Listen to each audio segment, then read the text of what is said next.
Bismillahirrahmanirrahim. Assalamualaikum warahmatullahi wabarakatuh.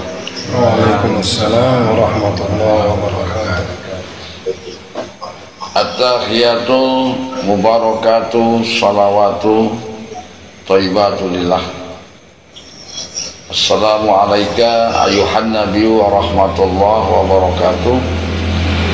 Assalamu alayna wa ala ibadillahi sholihin. Asyhadu an la ilaha illallah wahdahu la syarikalah wa asyhadu anna Muhammadan abduhu wa rasuluh nabiyal ba'da. Allahumma sholli ala sayyidina Muhammad wa ala alihi wa sahbihi ajma'in, amma ba'd. Qala ta'ala bil kitabil karim, a'udzu billahi minasyaitonir rajim. Bismillahirrahmanirrahim. Innallaha wa malaikatahu yusholluna 'alan nabi ya ayyuhalladzina amanu shallu 'alaihi wa sallimu taslima. Allahumma shalli wa sallim alaihi. Sadaqallahul azim. Saudara sekalian, jamaah Taluna Ilma yang insyaallah dirahmati dan dimuliakan Allah. Alhamdulillah, segala puji bagi Allah. Kita selalu sampaikan kepada Allah Subhanahu wa taala untuk karena nikmat rahmat yang selalu dicurahkan kepada kita. Insyaallah akan terus kita rasakan nikmat Islam, nikmat ihsan, tentunya luar biasa sekali.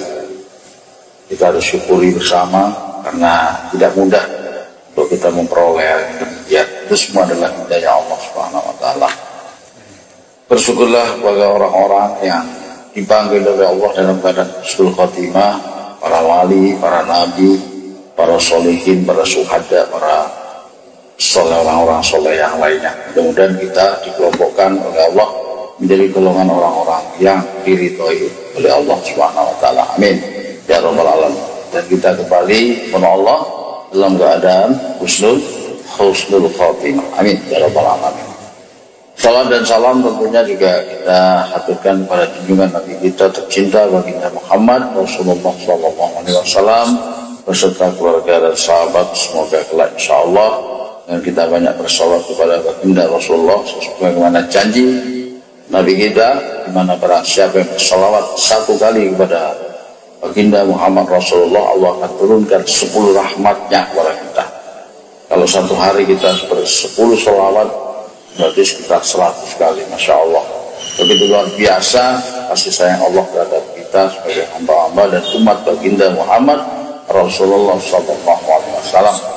Jadi semoga kelak di yaumil akhir kita akan bersama dengan baginda Muhammad Rasulullah SAW menapaki surga Jannatul Firdaus. Amin ya rabbal alamin. Saudara sekalian, mari kita dengarkan lantunan ayat suci Al-Quran sebagai pembuka kajian ilmu yang akan dibawakan oleh saudara kita, yaitu saudara waktu dan tempat. Dipersilakan. Bismillah. A'udzu billahi minasyaitonir rajim.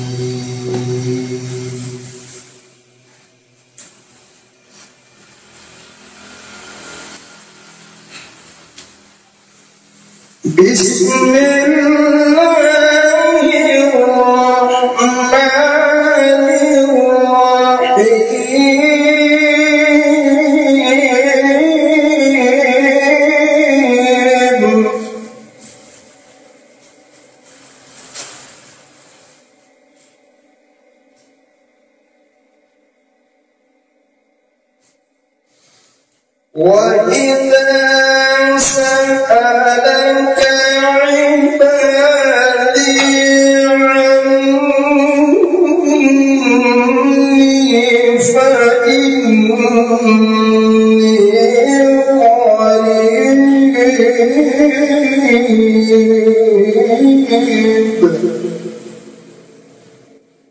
قريب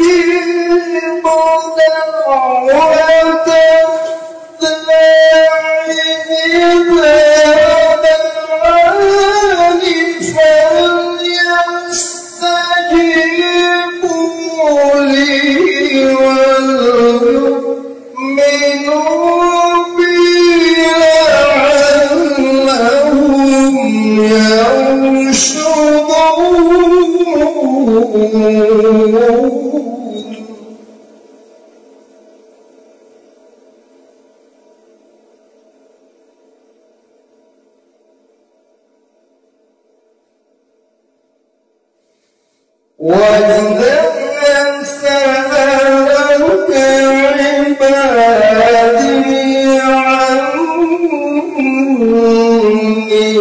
فإني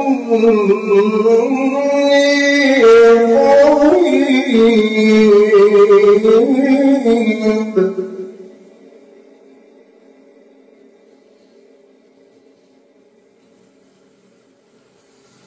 أجيب دعوة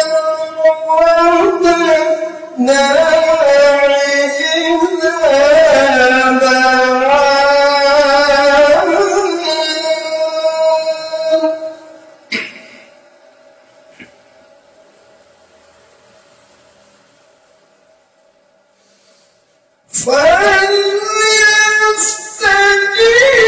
فليستجيبوا لي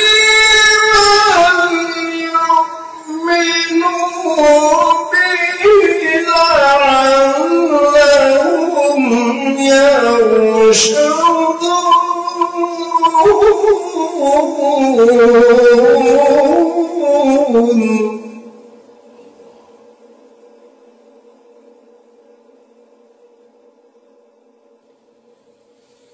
وإذا سألك عبادي عني فإني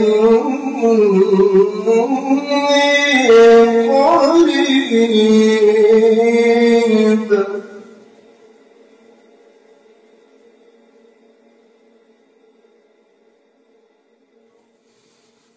أجيب دعوة الداعي إذا دعاني فليستجيبوا لي وليؤمنوا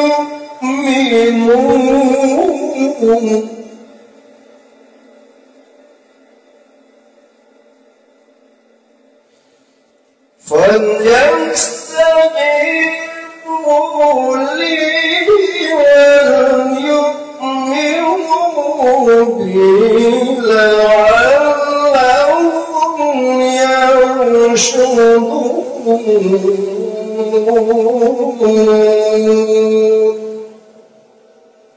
صدق الله العظيم.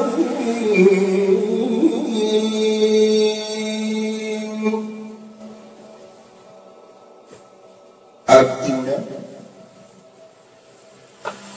dan apabila hamba-hamba bertanya kepadamu tentang aku, maka jawablah bahwasanya aku adalah dekat.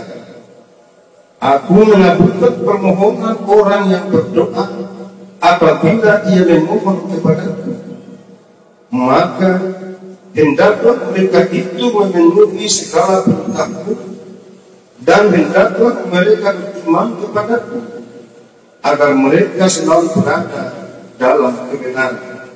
Mahalah Allah dengan segala firman. Assalamualaikum warahmatullahi wabarakatuh. Demikian jemaah sekalian, lantunan ayat suci Al-Quran yang dibawakan oleh Saudara Yusuf sebagai pembuka kajian ilmu. Mudah-mudahan kita buka kajian ilmu ini dengan lantunan ayat suci Al-Quran, insya Allah akan menurunkan dan membuka keilmuan dari sisi Allah Subhanahu wa Ta'ala, membuka keridhaan Allah terhadap majelis yang kita gelar setiap malam Jumat, ya, insya Allah.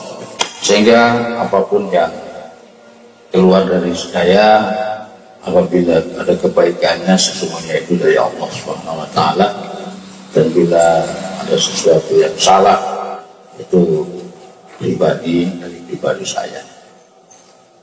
Maklum ya, namanya imam pun juga manusia, bukan maksud dan ada kesalahan. Baik jemaah sekalian, mudah-mudahan kajian ilmu ini terinspirasi dari Allah dan para wali.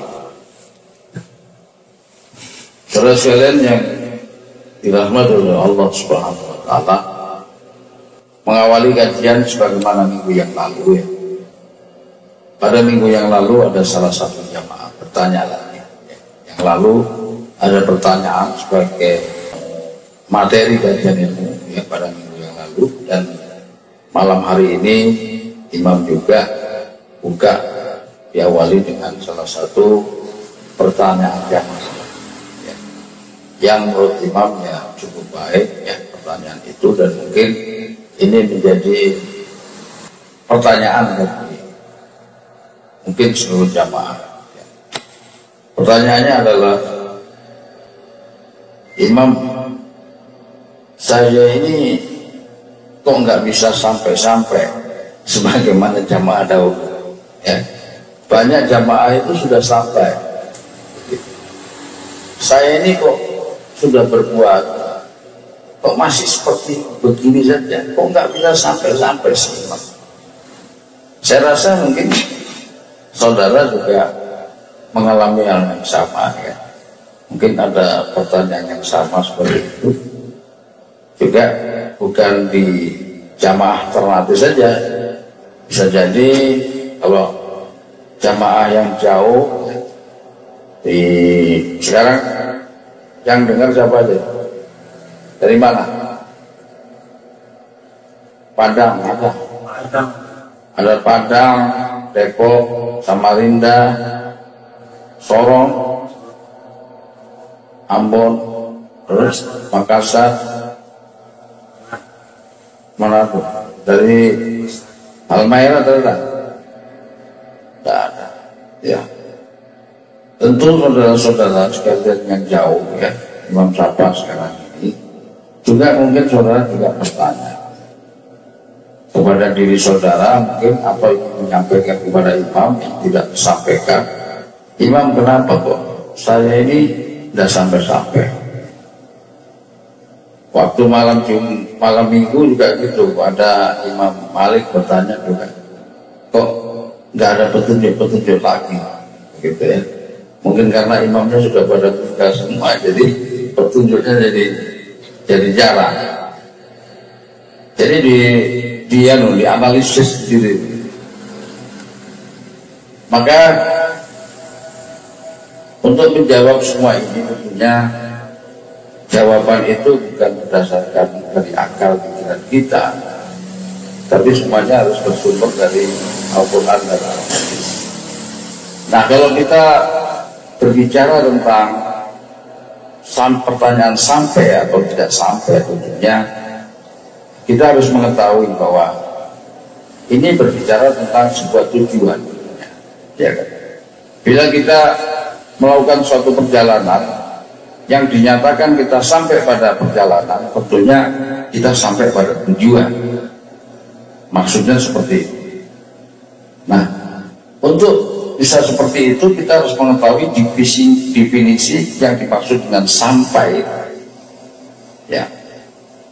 Sampai yang dimaksud seperti apa? Kalau sampai yang diartikan adalah kita sampai mencapai tujuannya sebenarnya, yaitu Allah Azza wa Jalla dalam pendekatan diri kepada Allah, tujuan beragama ya, maka itu suatu tujuan yang betul-betul mulia, yang tertinggi, sebagaimana definisi daripada tujuan beragama yang telah dirumuskan di dalam sunnah ajaran ini ya. Ada kurang lebih sekitar 5 tujuan beragama.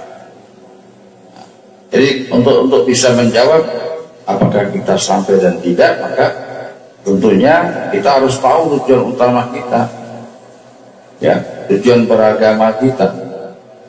Tujuannya ada 5 seperti yang dijelaskan oleh guru kita, guru besar kita, Imam Nawawi. 5 itu diantaranya 1 apa ya, mengalahkan setan. Mampu mengalahkan setan. Satu. Yang kedua, mempersiapkan bekal yang panjang. Ya, sudah benar. Berarti sudah pengetahuannya sudah masuk nih. Yang ketiga, yang bertanya tentang sampai saudara Habib, Imam hanya mengulang saja. Jadi harus jawabannya harus cepat. Yang pertama adalah tujuan beragama. Ya, utamanya tujuan beragama tentunya menggapai ridho Allah dan rahmatnya, itu jelas. Ya, tapi tujuan yang kecil untuk menggapai ridho Allah dan rahmatnya tentunya memiliki 5 tujuan sebagai fondasi untuk mencapai tujuan ridho Allah. Satu adalah kemampuan kita untuk mampu mengalahkan musuh-musuh kita. Siapa musuh kita? Yaitu setan laknatullah. Sesungguhnya setan itu adalah musuhmu yang nyata. Allah yang menyampaikan itu. Jadi jelas, bukan kita yang merumuskan siapa musuh kita.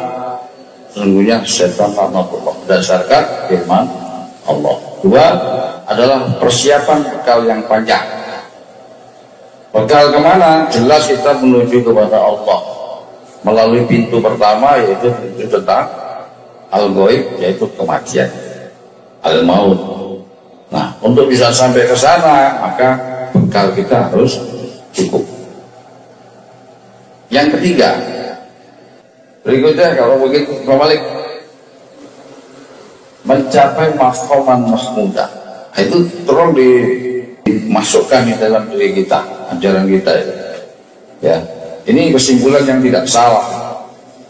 Ya, walaupun ini sunnah ajaran, tapi sunnah ajaran itu berdasarkan Al-Quran dan Al-Hadis semua. Tidak ada penyimpangan di situ. Ya. Mencapai maqaman mahmudah. Yang keempat berikutnya, Pak Guru. Yang keempat, Saudara Gandhi. Darajatun ula. Nah, darajatun ula. Supaya agak sedikit, darajatun ula, mencapai darajatun ula. Dan yang kelima yang disampaikan oleh Pak Guru tadi, yaitu mampu berkalam dengan Allah. Ini luar biasa sekali, ya. Nah, semua itu, ya, semua itu tentu apa? Kalau tidak dalam ridho Allah tidak bisa mencapai kelima-limanya itu. Jadi kalau kelima-limanya kita peroleh, insya Allah ridho dan rahmat Allah itu sudah dalam genggaman. Ya, setan mampu dikalahkan. Kemudian persiapan bekal panjang itu hanya Allah yang tahu. Yang penting kita siapkan bekal itu. Caranya gimana? Lakukan kebaikan-kebaikan, sebanyak-banyaknya kebaikan. Tak usah tambah pandang bulu. Ya. Semua jenis kebaikan kita lakukan. Maqaman mahmudah caranya salah satunya dengan tahajud, salah satunya dengan tahajud salat malam. Wa minal laili fatahajjat bihi nafilatan laka asa an ya'astaka rabbuka maqaman mahmudah. Baru darajatul ula itu mengikuti itu, ya. Dan yang terakhir adalah berkalam dengan Tuhan.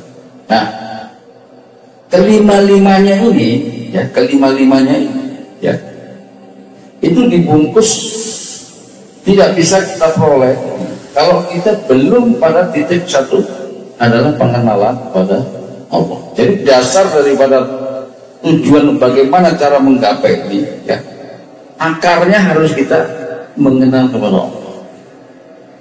Sebagaimana hadis Nabi, kalau di situ dicari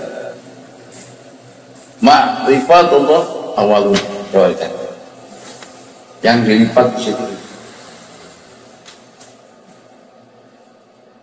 dibaca ada, ya.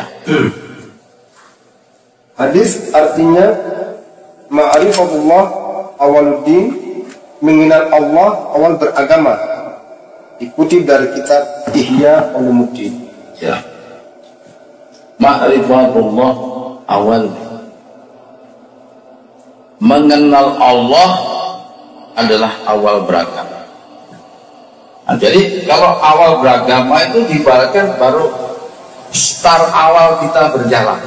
Menuju kemana? Menuju tujuan itu. Tujuannya apa? Ridha Allah dan rahmatnya. Nah, uraian dari ridha Allah dan rahmatnya tentu satu, kita kalahkan setan, mampu mengalahkan setan. Dua, mencapai makomar mahmudah, baru mempersiapkan bekal panjang, taruh jatuh pula. Dan terakhir dan tertinggi adalah kalau perlu berkalam dengan Tuhan. Oh, nggak bisa itu berkalam dengan Tuhan, namanya aja cita-cita. Gantungkanlah cita-citamu setinggi langit, gantungkan saja.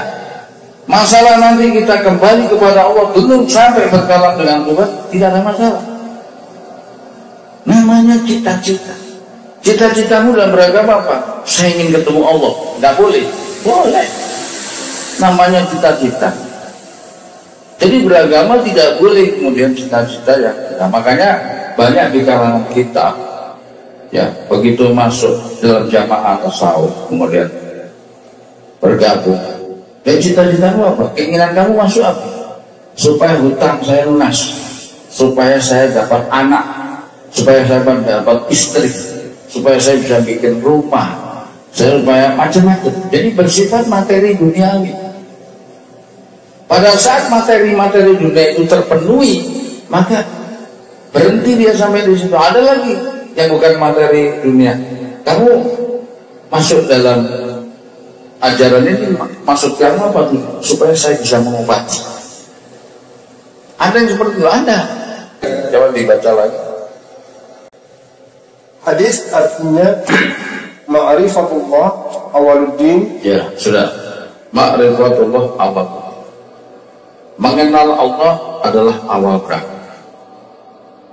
Kalau nggak percaya, coba contoh kita dulu masih kecil ya.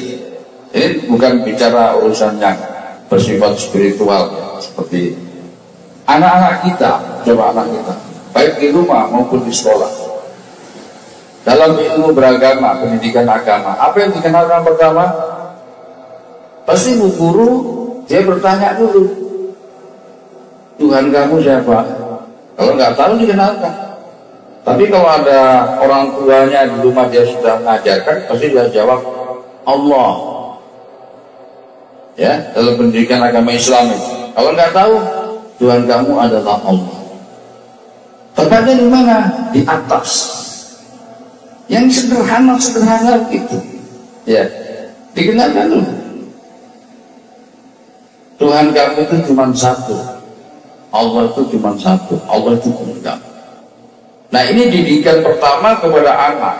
Itu sudah diajarkan memang sejak kecil. Menunjukkan apa? Dalam nilai-nilai agama yang dikenalkan pertama adalah zat Allah dulu kepada dirinya. Ya. Kita mundur lagi, itu sudah anak-anak, masih kecil begitu kita lahir. Ya. Baru keluar dari kandungan, dari rahim.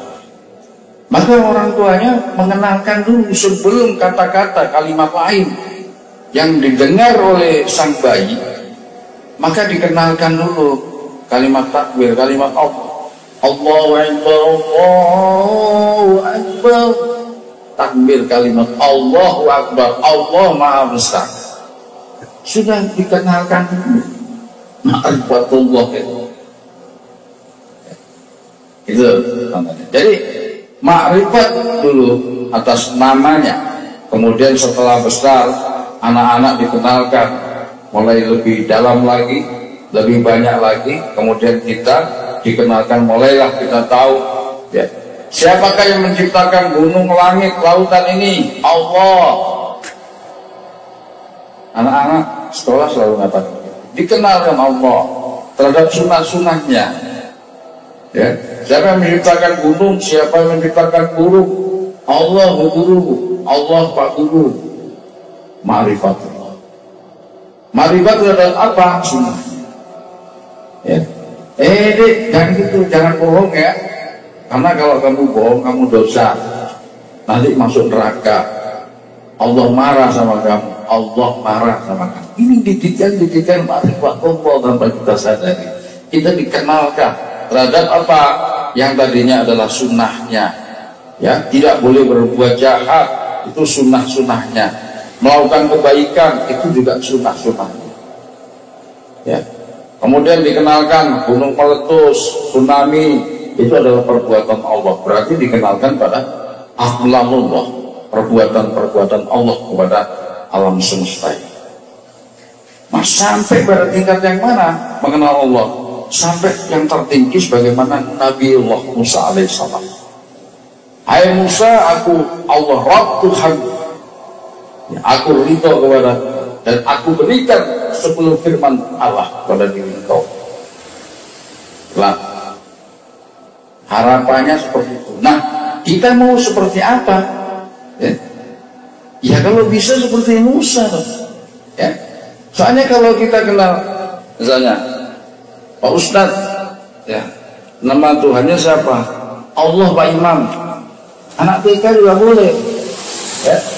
Dari TK sudah kenal itu nama Tuhanmu siapa? Allah. Tempatnya di mana? Di atas. Terus anak-anak TK, ya. Di awalnya begitu. Nah kalau sampai tua kita cuma begitu, nama Tuhanmu siapa? Allah. Cuman sampai titik begitu, tidak mengenal lebih jauh, ya, tidak mengenal pada titik jalalnya, jalalullah, tidak mengenal pada nurullah, tidak mengenal pada sirullah, tidak mengenal pada zatullah, dan terakhir pada tujuan beragama, hai Fulan bin Fulan, hai Yusuf, aku Allah Rabb Tuhanmu, aku ridho kepadamu. Nah kalau sudah begitu luar biasa. Nah itu yang dimaksud sampai oleh Habib. Sampai segitu Imam, bisa sampai segitu, bisa. Masalahnya Imam apa sudah sampai? Belum, sama-sama belum sampai. Musa yang sudah sampai. Ini menjadikan pelajaran bagi kita semua, untuk menjadikan motivasi dalam diri kita. Jangan mudah kemudian kita kagum, jangan mudah kita merasa puas dengan perjalanan spiritual kita. Baru terima ayatul kursi bisa mengobati, wah udah luar biasa sekali, ya, merasa diri sudah orang berilmu. Belum apa-apa ya, belum apa-apa. Karena semakin sudah tinggi, iblis mendatangkan setan juga yang lebih tinggi. Belum tentu, ini belum jaminan. Apakah kita ini sudah selamat? Belum tentu, kan perjalanan masih panjang ini. Penentunya pada saat sakratul maut, mampukah kita mengucap kalimat la ilaha illallah? Penentunya di situ, ya. Jadi ini semua kita harus istiqomah, terus kita jaga betul perjalanan diri kita sampai menuju Allah. Jadi bukan kemudian sudah majelis pulang aktivitas seperti biasa. Nah, ini yang harus kita lakukan sama sekalian. Jadi yang kemudian adalah apa Allah menghendaki bahwa kita ini bisa mendekat kepada Tuhan. Artinya apa kita diizinkan oleh Allah untuk kita mendekat kepada Allah? Kalau hadis kutsinya mengizinkan, dan justru Allah menghendaki kita mengenal zat Allah. Silakan dibaca hadisnya. Aku adalah zauhan yang tersembunyi. Silakan. Hadis artinya, aku sejak semula adalah zauhar yang tersembunyi. Aku sejak semula adalah zat atau zauhar yang tersembunyi. Jadi sejak semula ini Allah ada. Ya, bayangan ingin memikirkan zat Allah itu tentu ada. Gitu. Ya. Maka dirumuskan oleh Nabi dalam sebuah hadis bahwa apabila kamu bertanya tentang zat Allah, memikirkan hal-hal tentang zat Allah, maka di situ bersyahadatlah kamu. Asyhadu an la ilaha illallah wa asyhadu anna Muhammadar Rasulullah, dan beristighfarlah kamu. Kembali kepada ciptaannya dulu. Ciptaan alam semesta ini kita mikirkan nggak habis-habis sampai mati kok. Ilmunya yang luar biasa sekali, ya. Kalau kita dalami semakin dalam, ya, itu nggak akan habis. Bila lautan atau samudra ini ya, dijadikan tinta dan daun-daunan dijadikan kertas untuk menulis ilmu Allah, dikalikan 2 pun tidak habis ilmu Allah dibahas. Ngapain memikirkan zat Allah yang belum tentu kita bisa memahami itu? Bagaimana akal pikiran kita yang memiliki batas memikirkan Allah yang tanpa batas? Tentunya pada batasan-batasan akal kita nggak mampu kita. Maka gunakanlah akal ini ya. Untuk apa? Untuk memikirkan yang sudah ada batasannya itu. Untuk sampai memikirkan hal-hal gaib harus dengan nilai batinnya kita. Biarkan nanti Allah yang menuntun kita sampai kepada zatnya. Itu Jawhar Gaib tadi, Hadis Qudsi tadi. Silakan dibaca lagi. Aku sedang semula adalah tahu hal yang tersembunyi. Iya, jawab dan sembunyi. Kemudian aku ingin dikenal. Aku ingin dikenal. Terus maka aku ciptakan makhluk. Iya. Dan melalui aku mereka pun mengenaliku. Nah itu baru dibilang itu jawabannya sih. Nggak usah kemudian akalnya kemudian melalang buana zat Allah seperti apa. Cukup pada ciptaan alam semesta. Ayo kita dalami, ilmunya begitu banyak, kita selama menyelami diri sendiri aja nggak bisa. Bagaimana untuk apa kita zat Allah Islam nggak mampu kita ya, cukup kita yakini zat Allah itu. Dan kalau ingin diri kita mengenal itu tadi, coba dibaca terakhir itu, melalui aku dan melalui aku mereka pun mengenaliku. Ya, dan melalui aku mereka mengenali. Melalui aku. Jadi kalau Allah mengendaki seseorang untuk mengenali, maka insya Allah kita akan mengenali. Pada tingkat yang mana? Baik yang rendah maupun yang tertinggi. Kalau kelasnya sebagaimana Musa, ya alhamdulillah. Ya, hai Musa, aku Allah Rabb Tuhanmu. Itu bukan Musanya, kemudian Allah yang menggiring Musa sampai pada gunung itu, dipanggil dia. Kemudian mengenalkan Allah di situ. Hai Musa, aku Allah Rabb Tuhan, di belakang tabirnya. Allah menciptakan makhluk untuk mengenalinya. Sekarang makhluk di alam semesta ini coba dihitung aja. 1, Allah menciptakan malaikat. 2, iblis. 3, manusia. Uniknya manusia ini, ya di dalam hadis itu ada 4 perkara yang semuanya itu bersumber dari diri kita, baru Allah respon. Berarti ada sesuatu yang luar biasa di dalam diri kita, yang kita harus bersyukur pada Allah bahwa kita ini diciptakan manusia yang begitu sempurna. Nah ini luar biasa saudara sekalian. Artinya coba kita pelan, kita muhasabah bagi siapa yang ingin bisa sampai kepada Tuhan, termasuk imam sampai mari. Jadi kajian-kajian ini kita cermati betul dalil demi dalilnya, kemudian kita dorong jiwa kita dalam nilai kecintaan pada Allah. Ya, bukan cuma didengar dari telinga. Kalau hanya didengar saja, saudara tidak dengan hati, ngantuk jadinya. Ya, setan masuk di kiri kanan berupaya sehingga udah tidak ngantuk.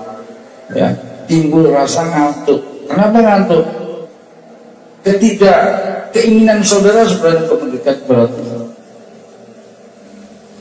Tapi kalau saudara memang memahami dan menginginkan apa seperti yang ditanya tentang saya kok nggak sampai-sampai, maka inilah rentetan yang bisa menjawab semua itu berdasarkan data.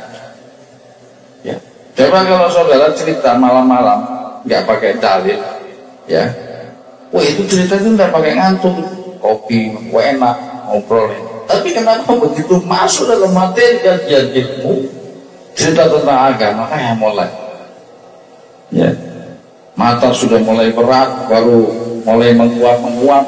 Kenapa demikian? Musuh kita tidak suka kita untuk mengenal Allah.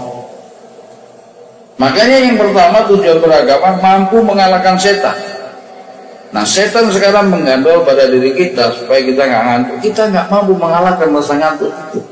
Bagaimana kita bisa mencapai tujuan berikut? Ya, ini kunci ya. Kembali kepada keunikan manusia yang diciptakan oleh Allah. Satu, di situ ada dalilnya. Siapa yang mengenal diri? Nah, coba. Artinya siapa yang mengenal dirinya, sesungguhnya dia mengenal Tuhannya. Ya. Tadi Allah katakan yang hadis qudsi, coba itu yang terakhir tadi, melalui aku Dan melalui aku mereka pun mengenaliku. Melalui aku mereka mengenal. Nah, uniknya manusianya adalah tadi, barang siapa yang mengenal dirinya, berarti kita ini, maka dia mengenal Allah. Satu, dari kita baru Allah. Ngoni ingin kenal Allah, cari di dalam diri kita. Allah yang sampai. Ada apa di dalam diri kita? Ya. Yang kedua, Pak, dalam ma'rifatul ridho, Allah tidak meridhoi seorang hamba kalau hamba itu tidak ridho atas dirinya.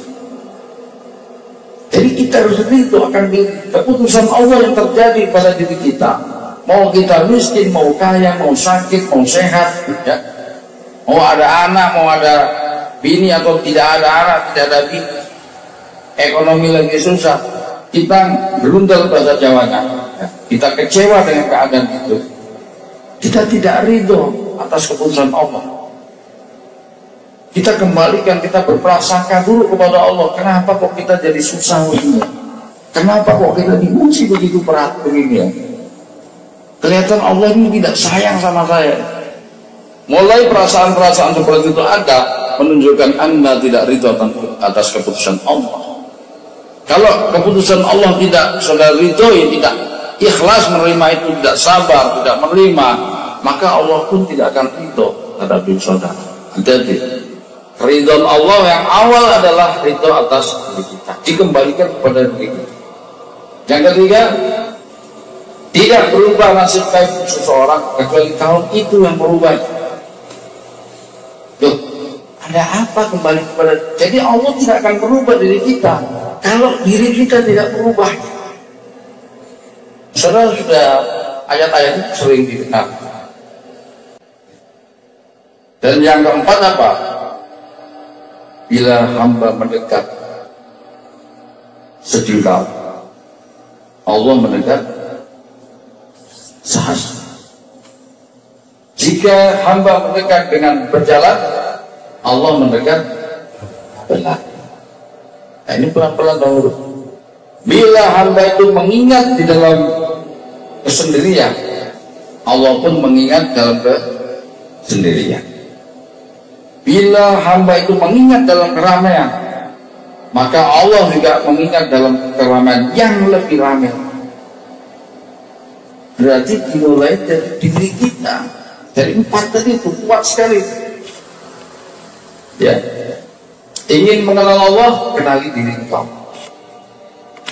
Ridho Allah juga terletak pada ridho diri kita. Mendekat sejengkal, sejengkal, Allah mendekat selama. Hamba mendekat dalam keadaan berjalan, Allah mendekat lebih cepat lagi dengan berlari. Tidak berubah nasib diri kita kecuali diri kita yang berubah. Berarti dari diri kita. Nah, kemudian kembali ke pertanyaan saudara Habib. Kalau saya tidak sampai-sampai, muhasabahnya adalah dari diri kita. Kalau saya ingin merubah, ingin mendapatkan petunjuk Allah, rubah dari diri kita. Ya. Jadi Allah mengikuti diri kita. Maunya seperti itu. Kalau ingin mendapatkan barokah, ingin mendapatkan petunjuk yang luar biasa sekali, kecintaan kepada Allah, ayo bangunkan dari diri kita semuanya, dari roh-roh yang ada dalam diri kita, rohul insani di dalam diri kita. Jangan malas, jangan manda, lakukanlah peribadatan sunnah dan wajib, berjihadlah di dalam itu perintah Allah. Ya. Hai orang beriman, bertakwalah dan carilah jalan pendekatan diri kepada Allah dan berjihadlah di jalan agar kalian menjadi orang yang beruntung. Tapi yang menjadi apa ya? Membuat Allah kagum. Jangan asal jadi. Ya. Bakio di Padepokan, kita, ya, banyak nih, ya. Sampai di sana minggu cuma 4, 3. Itu pun jam 2. Terus serang imam datang jam 12, jam 11. Belum, baru 2 orang keluar. Imam malu ke siapa? Yang pertama ke Allah, yang kedua ke siapa? Ke yang memberi makan, yang memberikan konsumsi tanpa jamaah, kasih ke sana tiap minggu kepada saudara Dobi itu. Ikhlas dia memberikan makan untuk apa? Agar Padepokan itu jadi musola itu jadi. Makan bagi hasilnya apa? Tiang satu minggu tiang satu musola 5 kali 5. Bangga kita kepada Allah atau kita malu kepada Tuhan? Terus saudara minta petunjuk, ya. Terus kita menginginkan terbaik, kita kenal kepada Allah sampai titik yang tertinggi. Hai bulan bin bulan, aku Allah Rob Tuhan. Tapi kenyataannya kita tidak sungguh-sungguh seperti itu.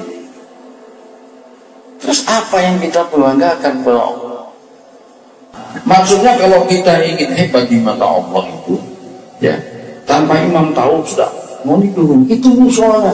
Barang siapa yang bangun rumah Allah di muka bumi, maka dia akan dibangunkan rumahnya di surga.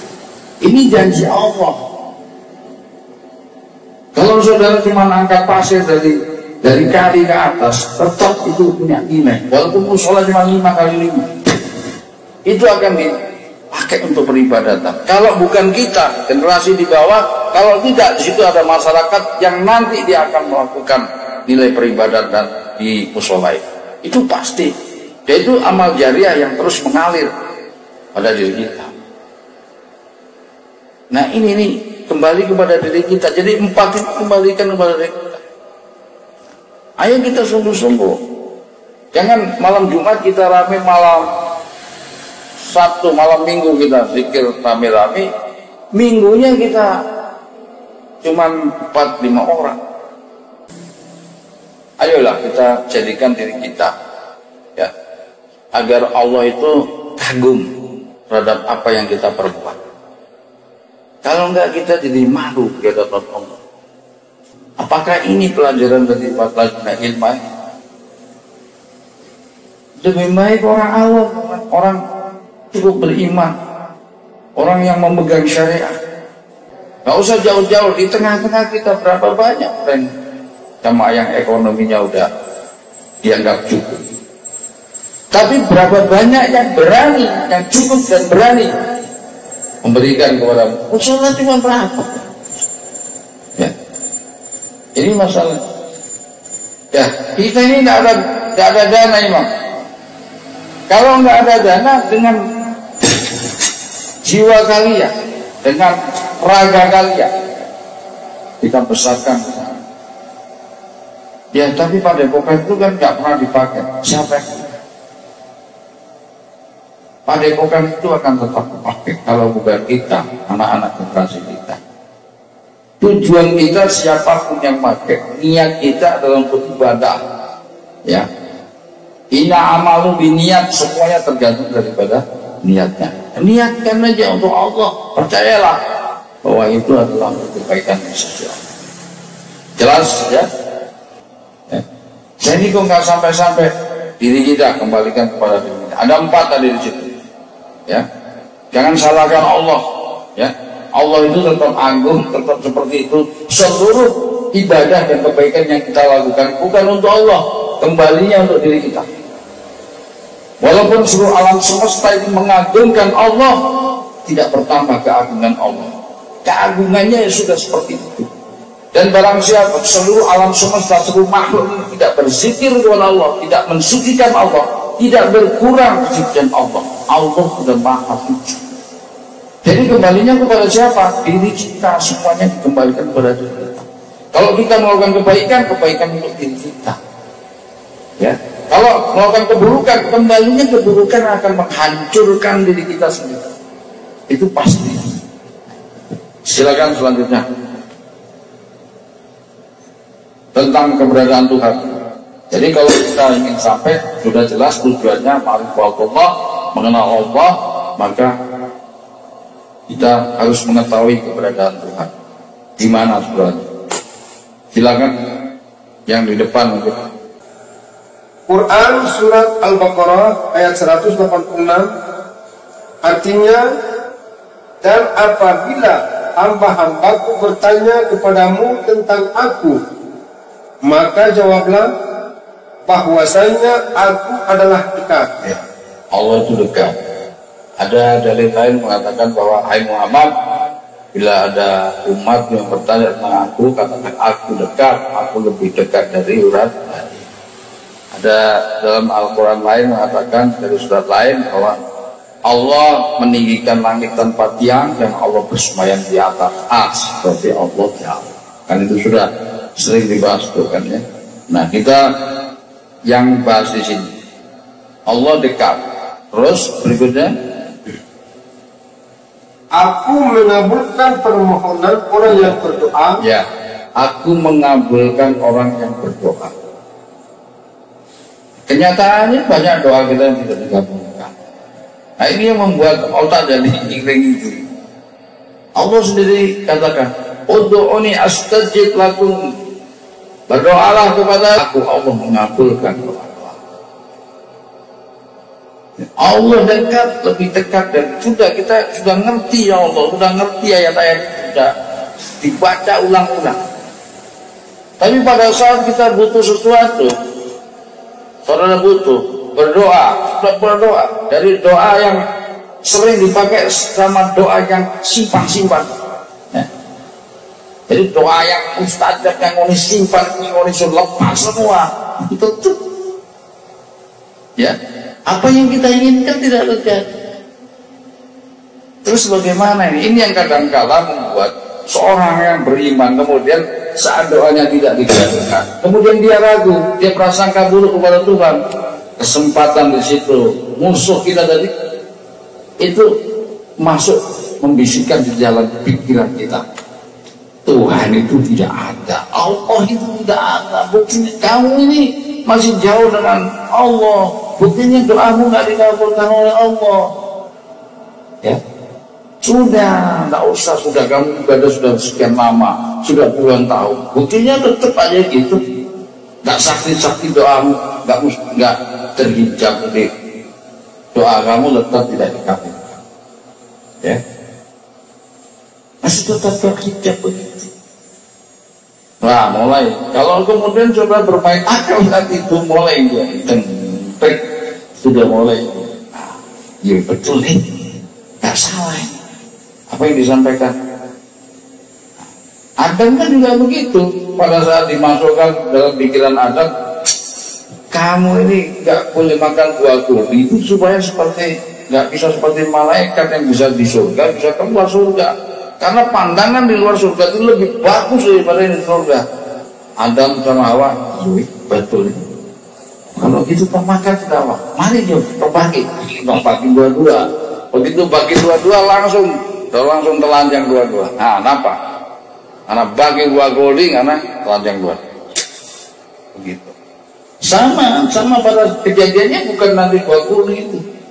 Nah, seperti yang kejadian yang sederhana saat kemudian saudara sudah meminta betul doa, tapi tidak dikabulkan. Tuhan bilang, loh, Tuhan bilang doanya selalu dikabulkan.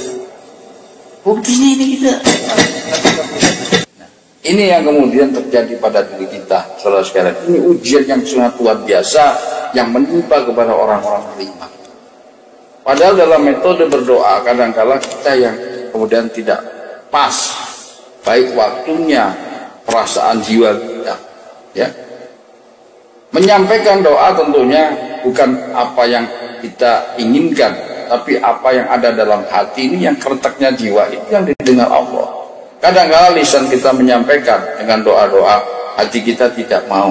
Ruh kita bukan itu kemauannya. Kita mau kaya, tapi di dalam diri kita takut kalau kaya itu jadi sombong. Kaya itu kemudian kita lupa akan Allah. Tapi kita butuh duitnya. Jadi kontradiktif seperti ini, perbenturan ini, kita membingungkan. Yang mana? Yang dijawab itu dalam hati kita. Jadi Allah menjawab dalam diri kita. Dan kemudian apa? Saat berdoa pun tidak dalam keadaan mutmainah. Ingat, kuncinya itu frekuensi Tuhan. Jadi pada saat kita memohon, pada saat bukan frekuensi manusia, frekuensi Allah. Saat kapan itu? Bukan dalam keadaan marah, bukan dalam keadaan sedih. Jadi kalau saudara menaik pesedih ini tanpa kesedihan-kesedihan, terus berdoa, harapannya dengan sedih sekali terus doanya dikabulkan. Justru tidak. Saudara dalam keadaan amarah, ya Allah, itu tidak bisa. Ya. Insya Allah doa yang terkabulkan dan dihijab oleh Allah adalah doa yang sebagaimana seorang hamba yang memiliki jiwa mutmainah di dalamnya. Ya ayatuhan nafsul mutmainah irji'i ila rabbika. Hai jiwa yang tenang, kembalilah kepada Allah. Yang dimaksud irji itu bukan cuma zikrullah saja. Yang dimaksud irji, kembali kepada Allah, itu saat kamu kembali kepada Allah dan ketemu dengan Allah dalam dimensi ilahiyah. Apa yang kamu mau, apa yang kamu minta. Makanya zikir nafas yang dilakukan setiap malam minggu, yang dilatih pada saat saudara tenang, mutmainah jiwa, hilang dalam keadaan saud di situ, ya, dalam keadaan panak di situ. Jangan dinikmati, ya ini saudara tutur, Imam saya zikir dalam keadaan berbaring, tiba-tiba lenyap, ya, terus timbul rasa damai misalnya. Jangan cuma damai saja di saat tenang seperti itu, saat itulah mau diminta. Saat mutmainah itulah saudara hajatkan di situ. Kalian minta di situ. Ya, itu sudah frekuensi ilahi yang saudara dapatkan. Kalau di dalam gelombang pikiran namanya gelombang otak, itu gelombang alfa. Gelombang yang kalian sudah masuk dalam frekuensi Tuhan. Mintalah kepada Allah. Ud'uni astajib lakum. Mintalah aku Allah akan kabulkan. Cunkan frekuensi antara diri dengan Allah. Dalam gelombang yang mana? Ya ayatuhan nafsul mutmainah. Hai jiwa yang tenang, kembalilah engkau kepada Allah. Nah, saat kembali itu saudara minta permohonan di situ. Dalam hati saudara wujudkan, ya Allah, wujudkan dan wujudkan. Insya Allah Allah akan kabulkan atas doa-doa kita. Amin ya rabbal alamin. Lanjut berikutnya. Hadis qudsi artinya, barang siapa yang memusuhi seorang kekasihku, aku telah mengumumkan perang padanya. Tidak ada cara bertakawuf mendekatkan diri seseorang hamba kepadaku yang lebih kusukai melainkan melaksanakan kewajiban-kewajiban yang telah kufardukan kepadanya. Namun senantiasa hambaku itu berusaha mendekatkan diri kepadaku dengan melakukan hal-hal yang sunnah-sunnah, sehingga aku pun mencintainya apabila ia telah kucintai. Aku menjadi alat pendengarannya yang dengannya ia mendengar, alat penglihatannya yang dengannya ia melihat, tangannya yang dengannya ia memukul keras, dan kakinya yang dengannya ia berjalan. Jika ia memohon perlindunganku, aku akan melindunginya, dan tak pernah aku ragu-ragu pada sesuatu di saat aku akan melakukannya, seperti raguku untuk mengambil jiwa orang mukmin yang enggan mati, sedang aku tidak suka mengganggunya. Sudah habis? Panjang itu, hampir tertidur ya Pak. Panjang. Jadi minggu yang lalu pembahasan dalil ini sudah ya, tentang hamba yang beribadah sunnah dan wajib, kemudian Allah mencintainya. Ya, Allah mencintai. Jadi itu sudah dibahas. Pembahasan yang berikutnya adalah yang dalil berikutnya. Apabila di situ sudah baca yang setelah itu, apabila dia berjalan, sesungguhnya aku Allah yang berjalan. Sudah dibaca? Tetap hadis itu sudah. Silakan. Aku menjadi alat pendengarannya, Ya, berarti pendengarannya pendengaran Allah. Terus? yang dengannya ia mendengar. Ya, Alat penglihatannya, ya. yang dengannya ia melihat. Dia melihat dengan pandangan Allah. Luar biasa orang itu. Dia melihat, itu yang melihat adalah Allah. Kan gitu kan? Kalau diterjemahkan seperti itu. Terus? Tangannya, yang dengannya ia memukul keras. Tangannya memegang apapun dan memukul, itu adalah Allah. Terus? Dan kakinya, yang dengannya ia berjalan. Iya. Terus? Jika ia mohon perlindunganku, aku akan melindunginya. Nah, kalau dalil ini berhenti sampai di tadi, dia berjalan, aku Allah yang berjalan, stop di situ, maka dia Allah, sama dengan Allah. Ini yang banyak yang terjadi kesalahan fatal itu sampai di situ. Orang yang nggak memahami dalil ini maka berhenti di situ. Padahal tetap bahwa dia, walaupun dia melakukan, dia melihat, dia mendengar, dia berjalan, dia bergerak tangannya itu, semua itu karena Allah yang melakukan itu semua. Tapi di sini katakan bahwa bila dia memohon, maka aku Allah kabulkan. Berarti ada dua, oknum Allah dan hamba. Nah, yang pengertian seluruh bergerak, kaki tangan bergerak, mata melihat dengan Allah telinga itu bukan Allahnya yang menyatakan bahwa dirinya adalah seakan-akan Allah. Tapi sesungguhnya adalah kami, Allah yang lebih dekat dengan lehernya itulah adalah yang seakan-akan dirinya adalah gerakan itu adalah Allah. Siapakah kami ini? Surat Al-Ankabut menjelaskan. Ini hanya penguatan bahwa kami Allah adalah Al-Quran di dalam diri itu, ilmunya yang kemudian diserap oleh orang-orang yang mempelajari keilmuan. Disinilah kemudian dikatakan bahwa Allah lebih dekat dari urat leher ilmunya. Nah, kalau seseorang sudah mendapatkan ilmu Allah di dalam dirinya, maka dia berjalan, dia menggerakkan tangannya, dia melihat dengan matanya, dia mendengar dengan telinganya. Itu sudah pandangan ilmu Allah, bukan pandangan mata zahirnya, bukan karena akal dan nafsunya. Jadi murni bahwa itu dia gerakan oleh ilmu Allah. Kemana saja dia berjalan, dia bertanya kepada ilmunya. Kemana saya ini? Ke sana. Ilmu kemana? Ke sana. Ilmu bagaimana ini? Ke sana. Kira-kira itu bagaimana ini? Begini. Itu sudah menggunakan kekuatan ilmu Allah. Ya. Semuanya adalah gerakan ilmu Allah seperti yang dijelaskan. Ilmu. Kira-kira saya bawa motor kah, bawa mobil? Ya. Bawa motor saja, bawa mobil saja. Padahal seharusnya kalau sendiri bawa motor. Nah, kejadian di Weda. Nah, siapa yang menggerakkan itu? Allah melalui ilmu Allah disampaikan kepada ruhul insani untuk dia menggerakkan seperti itu. Jadi seperti itu. Ada beberapa penyampaian yang menyatakan bahwa semua itu adalah Allah dan merasa bahwa dirinya adalah Allah. Ini yang kemudian salah di dalam menyampaikan tentang hadis Nabi. Ya, alhamdulillah dengan kita memahami ini, kita menjadi tidak salah dalam memahami keberadaan Allah dan ilmunya. Bahwa apa yang kemudian selalu bercengkrama di dalam jiwa kita, nurul insani ini yang dekat, itu adalah ilmunya, ya, bukan Allahnya. Dan yang terakhir, sesungguhnya manusia ini lebih luar biasa sekali. Jibril saja, ya, yang bersifat nur itu tidak mampu melihat Tuhannya. Silakan dibaca. Jadi penutup agar kita bersyukur diciptakan Allah sebagaimana manusia. Silakan.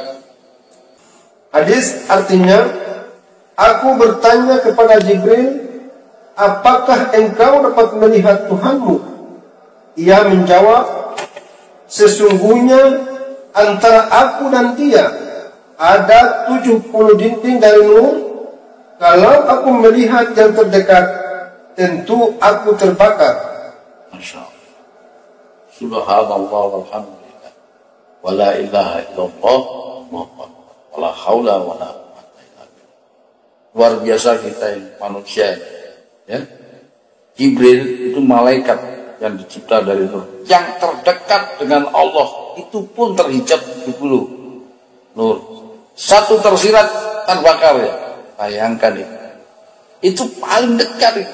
Pemimpin imam para malaikat, penyampai wahyu, tetap tidak bisa mendekati Allah. Ini Rasul bertanya kepada Jibril pada saat di Rafiul A'la, peristiwa Isra Mi'raj, di mana Rasulullah mengajak Jibril untuk sampai ke tempat tertinggi Rafiul A'la. Pada saat dipanggil oleh Allah, ayo ikut Jibril. Oh, saya nggak bisa. Saya terstop di sini. Sudah ini batasan saya ini. Ayo Muhammad. Silakan kamu maju terus sampai berhadapan dengan Tuhan. Kalau aku mendekat lagi, tersirat lebih dekat lagi, maka aku akan terbakar. Bayangkan. Ya, luar biasa. Tapi Rasulullah Shallallahu Alaihi Wasallam, ya, Nabi kita, ya, mendekat terus sampai menghadap pada Allah.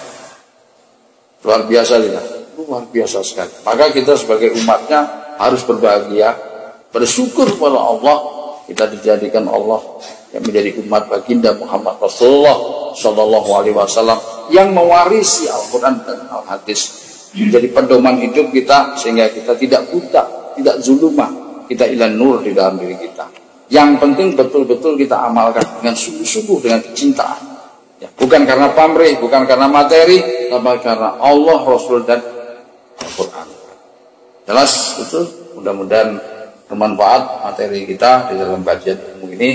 Kalau ada yang kurang, ya, belum dipahami, silakan nanti ditanyakan di luar sesi kajian ilmu ini. Mudah-mudahan kita mendapatkan barokah dari majelis ilmu ini. Allah angkat diri kita di tempat yang tertinggi, yaitu maqaman mahmudah darajatun ula, mencapai tujuan-tujuan tadi, bisa mampu mengalahkan setan laknatullah. Persiapan bekal kita, bekal yang panjang, tidak menjadi salah, ya. Jangan sampai kita menyesal saat kita siapkan bekal ini menghadap kepada Allah, ternyata bekal yang kita siapkan tidak diterima oleh Allah. Mudah-mudahan itu tidak terjadi. Apa yang kita kumpulkan ini benar-benar insya Allah diterima oleh Allah Subhanahu Wa Taala, menjadi bekal kita di alam yaumil akhir kelak, insya Allah. Dan terakhir adalah semoga kita bisa mencapai tujuan tertinggi, yaitu mencapai ridha Allah dan rahmat Allah diturunkan kepada kita. Amin ya rabbal alamin. Akhirul kalam. Wassalamualaikum warahmatullahi wabarakatuh.